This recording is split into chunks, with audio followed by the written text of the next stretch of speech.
the 1953 top set, and the stories behind the men. In this series, I'll be unpacking stories of the men on the cards of the 1953 Topps baseball set. Most cards in the set are called commons by the hobby, but the men on the cards are anything but common. Cards 26 through 30. Dale Mitchell, card number 26. Loren Dale Mitchell was born on August 23, 1921, in Colony, Oklahoma. Mitchell was a standout at Cloud Chief High School, where he received 12 letters in various sports. Mitchell was all-state in basketball and set a state record in the 100-yard dash with a time of 9.8 seconds. To put that into perspective, Jesse Owens' personal best was 9.4 seconds. Consider for a moment that Jesse Owens trained at a high level for that race, while Mitchell was a high school student whose training paled by comparison. Knowledge of Mitchell's athletic accomplishments became widespread, which led to a visit from a professional baseball scout. Hugh Alexander, who was a scout for the Cleveland Indians, signed Mitchell to a contract.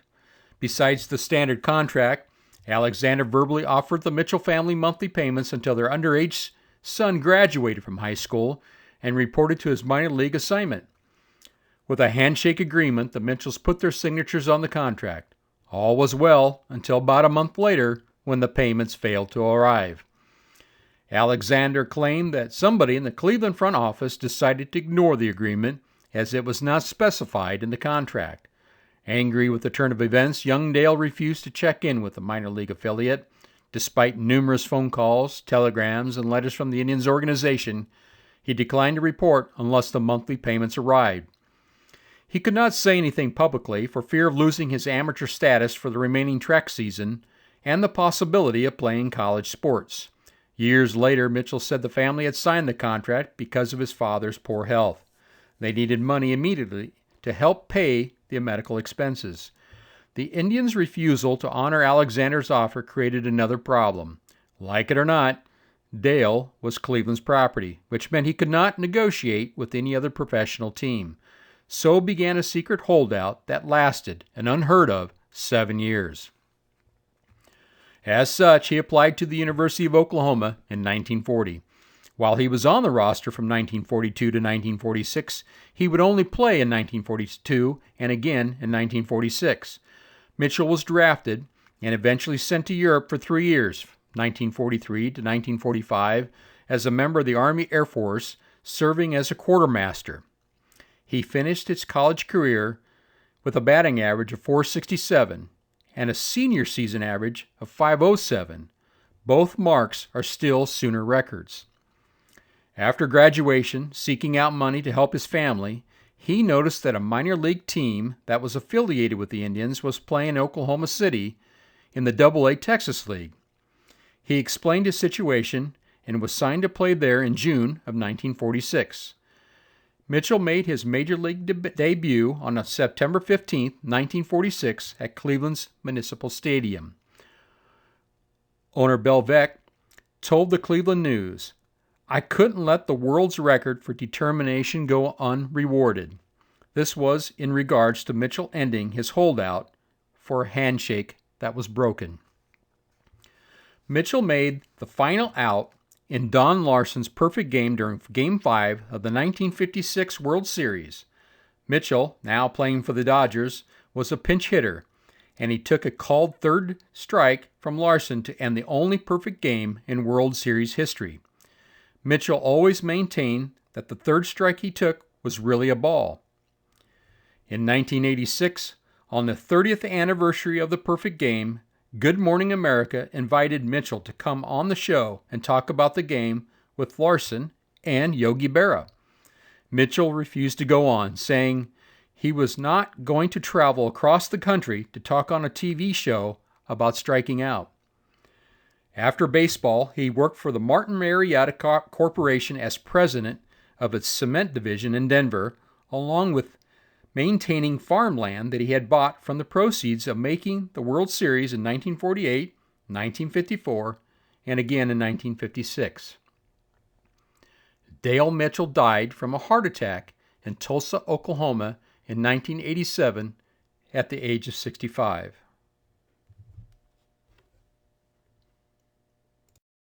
Age 10, Mitchell walked 2 miles to get to school each day. Occasionally, he hitched a ride when he could flag down a traveling cotton wagon.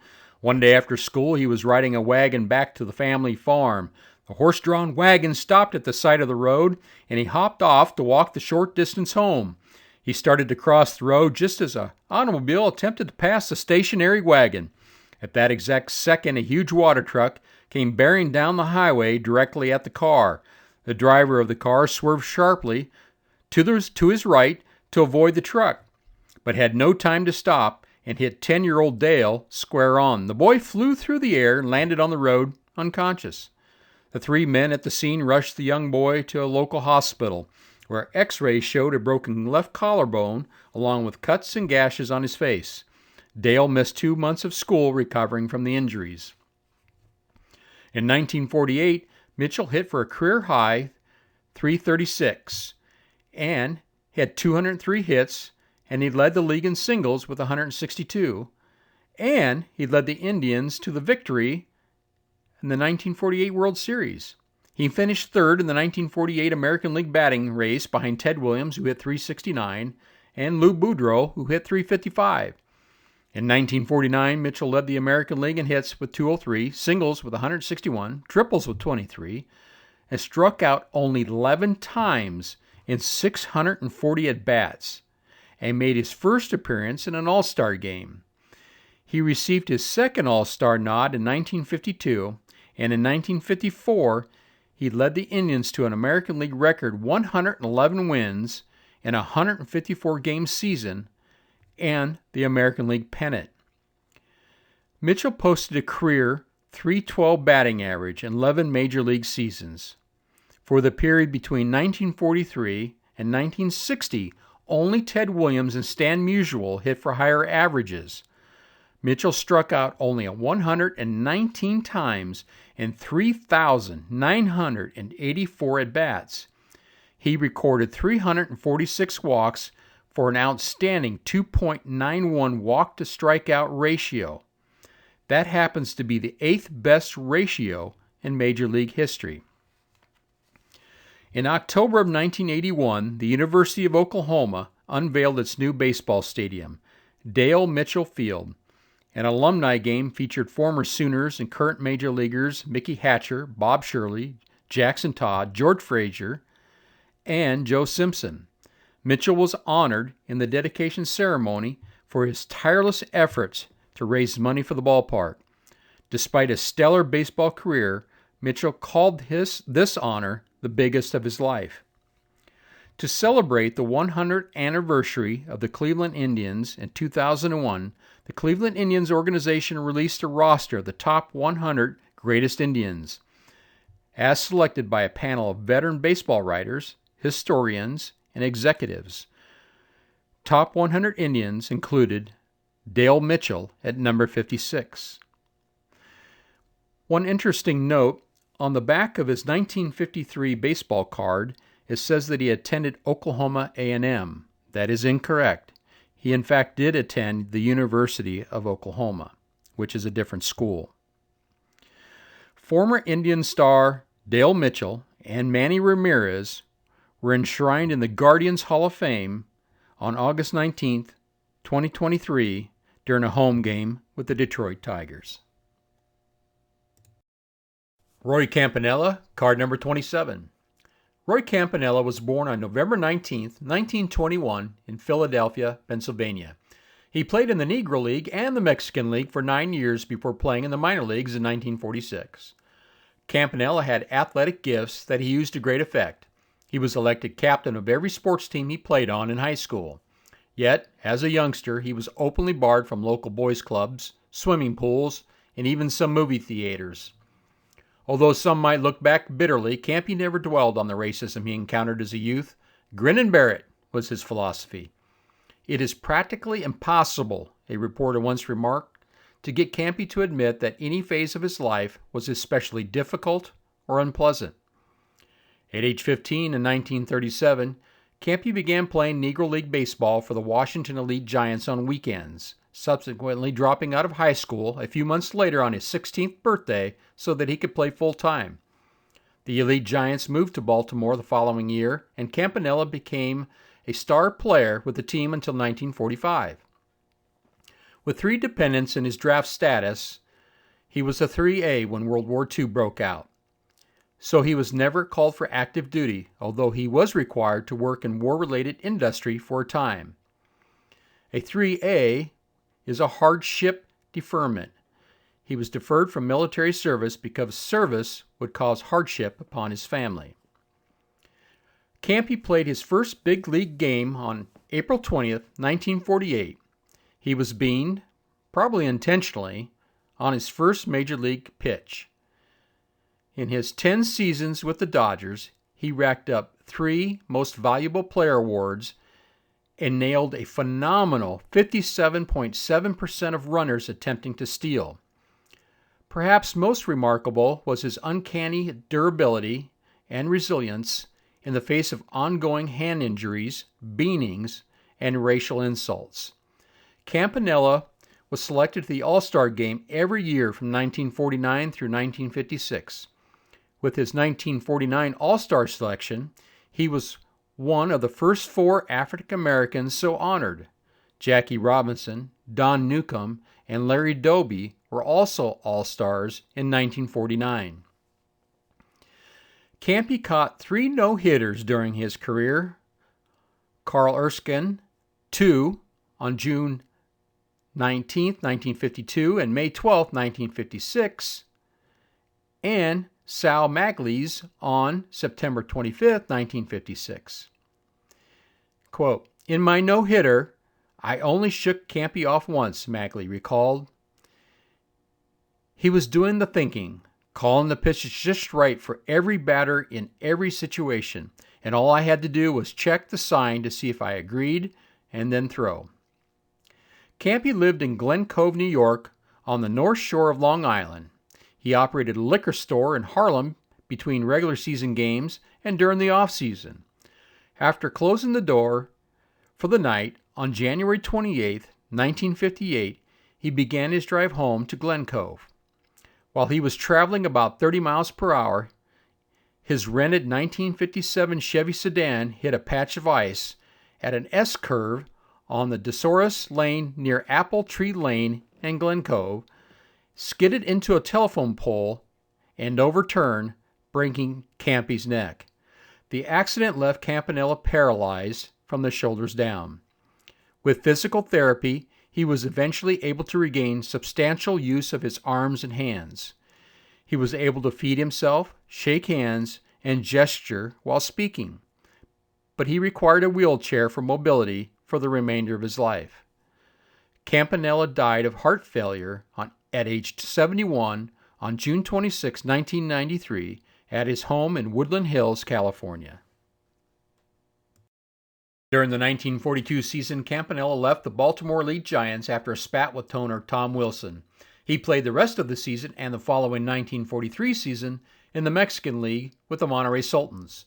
Campanella returned to the Elite Giants for the 1944-45 seasons after the squabble was resolved. The challenges ahead were considerable, far greater than those he faced as a 15-year-old trying to break into the Negro Leagues. In his 2 seasons in the minor leagues in 1946 and 1947, he contended with dirt tossed in his face, a bigoted opposing manager who promised to run Campy, and Don Newcombe, quote, out of the league in a week's time, and hostile players who peppered him with non-stop volley of venomous racial insults. Campanella moved into the Brooklyn Dodgers minor league system in 1946 as the Dodgers organization began preparations to break the Major League Baseball color barrier with Jackie Robinson. His easygoing personality and strong work ethic made him a candidate to break the barrier, but ultimately Branch Rickey decided upon Jackie Robinson for that duty. In 1946, Campy assumed the managerial duties after manager Walter Alston was ejected. Campy was the first African American to manage white players of an organized professional baseball team. Campy's team was 3 runs down at the time he took over.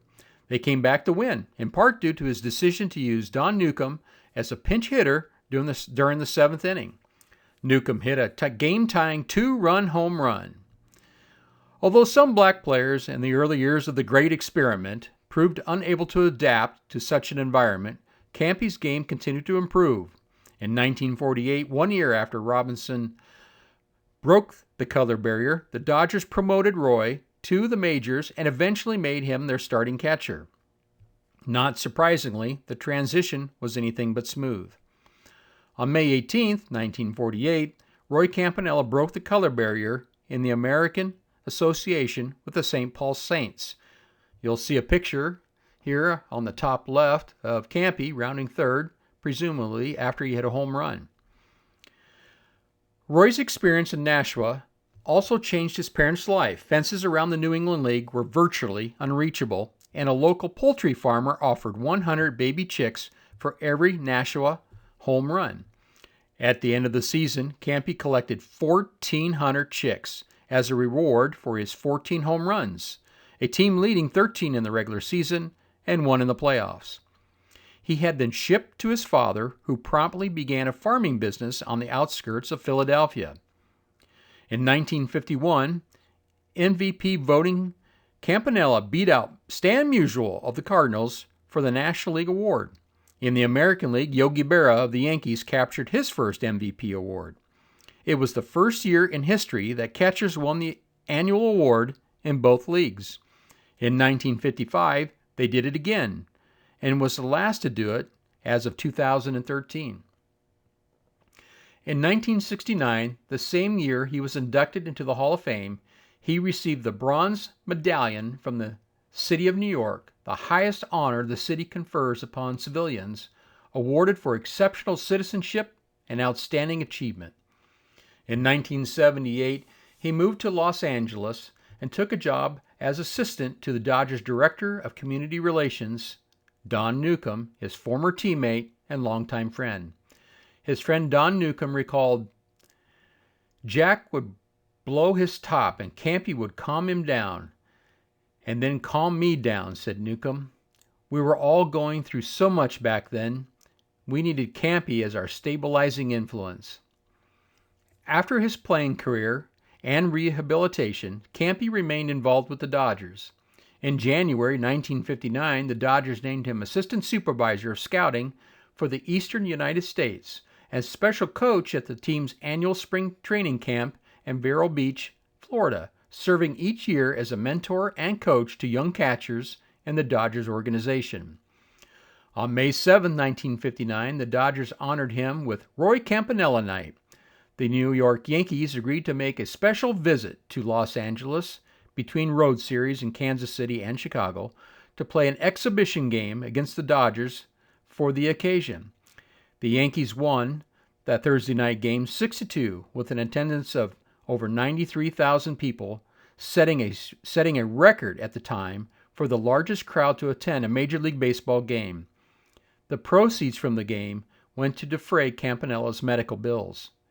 Campy was inducted into the Hall of Fame in 1969 as the second player of black heritage so honored after Jackie Robinson. Campy was the second black player after Robinson to win the Most Valuable Player award as well.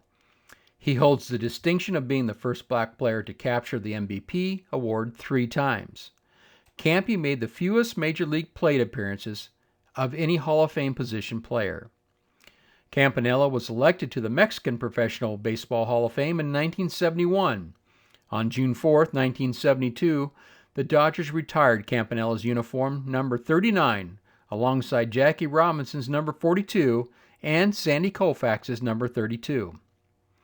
Roy Campanella's career was cut short twice by racism in the front office, which delayed his start until he was 26, and a paralyzing car accident at the back end when he was just 36. Eddie Pellegrini, card number 28. Edward Charles Pellegrini was born on March 13, 1918 in Boston, Massachusetts. A Roxbury, Massachusetts native and graduate of Roxbury Memorial High School, Pellegrini grew up less than 4 miles south of Fenway Park, where baseball played a significant role as a kid. He excelled at football and track, but wanted to be a baseball player. Pellegrini began his professional career in the Red Sox organization. He rose through the Red Sox organization, reaching AAA just before the start of World War II. He spent 5 years of his prime years in the service of his country as a member of the United States Navy. He spent 1942 to 1945 serving in the Pacific Theater of Operations. In October 1945, 41 days after Japan's formal surrender, he earned his release from service. Pellegrini returned to baseball in 1946 and was called up to the big leagues for the start of the season. In a memorable moment, the hometown hero hit a home run in his first at-bat on opening day at Fenway Park on April 22, 1946. The Red Sox defeated the Washington Senators 5-4. Pellegrini is one of only 3 players in Red Sox history to hit a home run in his first at-bat. He was the 22nd player in history and the first Red Sox player to hit a home run in his first major league at-bat. Pellegrini went on to become a baseball coach at Boston College from 1958 to 1988, although he missed the 1969 season due to illness. He compiled a record of 359 to 345 losses and 6 ties. He guided the team to 3 appearances in the College World Series, 1960, 1961, and 1967, as well as in NCAA tournament appearances in 1962 and in 1966. 31 years and a school record of 359 victories, he retired after the 1988 season. In a ceremony on May 3, 1997, Boston College's baseball field was formally rededicated as Eddie Pellegrini's diamond at John Shea Field. His plaque reads, "A teacher, coach, folklorist, and friend to anyone who shared his undying love for the support of baseball. Eddie Pellegrini is a major leaguer in every sense of the term." Pellegrini was inducted to the American Baseball Coaches Association Hall of Fame in 1994 and remains the only Boston College representative in the ABCA Hall of Fame. Pellegrini passed away in Weymouth, Massachusetts on October 11, 2006, 5 months removed from his 89th birthday. Traded to the Browns after the 1947 season, in the deal which brought Vern Stevens to Boston, he enjoyed his most consistent play in St. Louis, appearing in 184 games over 2 years and batting .238 in both campaigns. He returned to the minor leagues in 1950 and spent the final 4 years of his career with 3 National League teams, peaking with a 1953 season in which he hit .253 for the Pirates. In 1955, Pele joined a real estate venture called Twin Shores Realty Company alongside some prominent Red Sox alumni, Johnny Pesky, Dom DiMaggio, Walt Drapo, and Sam Mele. In 1968, he was appointed to the board of directors of the Bo Sox Club. 2 years later, he was inducted into the inaugural class of Boston College Varsity Club Athletic Hall of Fame. Hal Jeffcoat, card number 29. Harold Bentley Jeffcoat was born in West Columbia, South Carolina on September 6, 1924.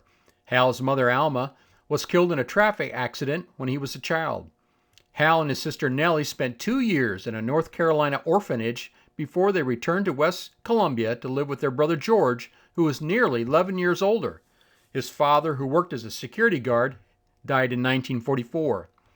On June 4, 1943, the 18-year-old Jeffcoat entered the United States Army at Fort Jackson, South Carolina.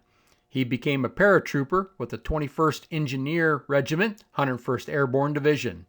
By the time of his discharge, he had attained the rank of Staff Sergeant. He first served in France and then was moved into Italy, where he was wounded during the Italian campaign during World War II. Jeffcoat made 13 jumps as a paratrooper. He was awarded the Purple Heart. He once said, "First time I was on a plane, I jumped out of it." His brother George was a heralded pitching prospect by the time Hal was old enough to play. George Jeffcoat went on to pitch for the Brooklyn Dodgers and the Boston Braves. Hal signed as an outfielder, and the brothers briefly played together for Nashville of the Southern Association in 1946. His best season as a position player came as a rookie in 1948 when he appeared in 132 games and batted .279 with 132 hits. He forged a 12-season, 918-game Major League Baseball career, first as an outfielder and then as a right-handed pitcher. During 1951, Jeff Coates' roommate on the road was 6'5" first baseman Chuck Connors, who gave up baseball after another season to try acting. He later became a star in the TV Western series The Rifleman, which ran from 1958 to 1963. Every time it was on, John Jeffcoat recalled, his dad would say, "Hey, there's my roomie." Jeffcoat converted from an outfielder to a pitcher in 1954 while playing for the Cubs. He would log only 4 more games in the outfield for the remainder of his Major League career. Overall, in 245 Major League Baseball games pitched, with 51 games started, he posted a win-loss of 39 and 37 with 13 complete games and 25 saves. After hanging up his cleats, he would work for and retire from the Continental Can Company in Tampa, Florida, after more than 20 years. Hal Jeffcoat passed away on August 30th, 2007, at the age of 82. He had suffered a stroke before passing. Jeffcoat had 3 sons, including Harold George Jeffcoat, who would go on to have a 10-year minor league career before having an academic career during which he served as the president of Texas Wesleyan University and Millikan University. Among the first of his former teammates to learn of Jeffcoat's death was Ernie Banks, who recalled how warmly he welcomed him and fellow African-American Gene Baker to the Cubs in 1953. "He was a real good man," Banks said. "I remember that he accepted Gene and me really well. When we first got there, he'd sit with us and chat and asked about our families. Such a nice man." Jeffcoat's name came up August 18, 2016, when the Giants' Madison Bumgarner duplicated a feat that only Jeffcoat had managed to previously do in a post-1900 game. Both pitchers had given up grand slams in the top of an inning and then hit a go-ahead homer themselves in the bottom of an inning. Jeffcoat did it on May 26, 1957, yielding his slam to Stan Musial and hitting his homer off of Herm Weirmeyer. Willard Nixon, card number 30. Willard Nixon was born on June 17, 1928, in Taylorsville, Georgia. By the time he graduated from high school, he was a veteran of 4 seasons of textile ball, first as a part of an informal effort to keep baseball alive despite wartime conditions, and later in the Northwest Georgia Textile League. In 1947, the Detroit Tigers offered Nixon a contract after graduation from McHenry High in Rome, Georgia, but he chose to accept a grant in aid from Alabama Polytech Institute, now known as Auburn University. In Auburn's 1948 conference opener, Nixon struck out 20 Ole Miss batters to set a new Southeastern Conference record. In his next outing, he tossed a no-hitter against the University of Tennessee, striking out 18 batters and walking 4. When he next faced the Vols, only a scratch 8th-inning single deprived him of a second no-hitter. Nixon reportedly was offered bonuses as much as $30,000, but chose to take less than the $6,000 which would have placed him under the bonus rule. He later explained, "Although nobody in the world needed the money more than I did, I just didn't think I was good enough to start at the top. I was afraid I might get that money and go up to the majors and flop. Then that bonus money might be all I'd ever see or get out of baseball." Nixon joined the Red Sox in New York and received his Major League baptism immediately, pitching the last 2 innings of a July 7th loss, allowing 1 run on 3 hits and 3 walks. He made his first start on July 13th against the White Sox at Fenway Park and got a victory, and his first Major League hit in a rain-shortened game. Nixon had a 12-10 mark with the 1955 Red Sox. 4 of those wins came at the expense of the New York Yankees. In 1954 and in 1955, Nixon beat the Yankees 6 straight times. His numbers against the Yanks deteriorated during his final 2 campaigns in 1957 and 1958. His previous success, going 11-6 in 25 games pitched, earned him the nickname Yankee Killer. Over his career, he won half of his 24 decisions, threw 10 complete games and 2 shutouts, and compiled a 3.54 ERA against the Bronx Bombers. With a sore arm, Nixon retired from the field after the 1958 season, which he spent between Boston and AAA. He scouted for the Red Sox from 1959 to 1963 before entering private business. When in 1958 opened, Nixon had the longest tenure with the Red Sox of any player other than Ted Williams. Nixon made what would be his final major league appearance on July 4th at Fenway, only 3 days short of his 8th anniversary of his Red Sox debut. He entered the game in the 6th inning and pitched a scoreless 1 1/3 inning before yielding 3 hits and 2 runs. Nixon admitted after the game, "I had nothing in that 8th inning, nothing. My arm's throbbing like a toothache. It's really paining me. As things stand, I'm no good to anybody. Mike, myself, the team, anybody." The Red Sox brass obviously agreed. They put Nixon on the disabled list in mid-July, and he went home, where he sold real estate and played golf. The debilitating effects of Alzheimer's disease weakened him and led to a fall that ended his life on December 10, 2000 in Rome, Georgia, at the age of 72. After the 1959 season, he was offered the position as a scout, and Nixon accepted. After 5 years as a Red Sox scout covering 5 southeastern states, he rejoined Pepperell Mills, now West Point Pepperell Incorporated, as a purchasing agent. In 1968, the Floyd County Board of Commissioners named him clerk of the board. He resigned that position in 1971 to become a county court investigator. He was appointed chief of police for Floyd County in 1973. After 4 years, Nixon went back to West Point Pepperell to work in the shipping department. 2 years later, he moved to the Floyd County school system, where he served as transportation director until he retired in 1989. Time magazine noted his passing in Milestones, a section within their magazine, which typically features only celebrities. The accomplishment that earned Nixon this recognition was his uncanny and unexplained and ultimately unsustainable ability to beat the mighty New York Yankees, who won 8 pennants during his tenure in the American League. Throughout baseball, he was called the Yankee Killer. Nixon's career in law enforcement was somewhat ironic, since during his time with the Red Sox, he had excelled as a forger. Both teammates Mel Parnell and Don Fitzpatrick, Boston's clubhouse attendant during the 1950s, attested to Willard's skill at replicating the signatures of other Red Sox players, especially Ted Williams. Fitzpatrick told it this way: they'd bring boxes of balls over to Ted, and he'd say, "Give it to Willard. He signed hundreds of balls for Williams. That's why we thought he'd never be traded or released."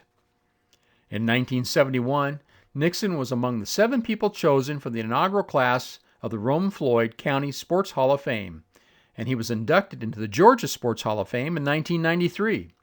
In 2002, a plaque bearing his name was added to the Tiger Trail, a walk of fame composed of markers embedded in the streets of Auburn, Alabama, to remember athletes who have brought pride, glory, and honor to the local university. Nixon was an above-average hitting pitcher, posting a .242 batting average. He was also good defensively, recording a .977 fielding percentage, which was 20 points higher than the league average at his position. Thank you, everybody, for swinging by and watching this episode. If you're interested in more stories about men who graced the 1953 top set, consider watching episodes 4, 7, 17, 23, 29, and a special episode I did, 41, in which I featured an extended version of the life of Sam Jones. Again, thank you for stopping by, and keep growing your collection, card farmers. Until next time.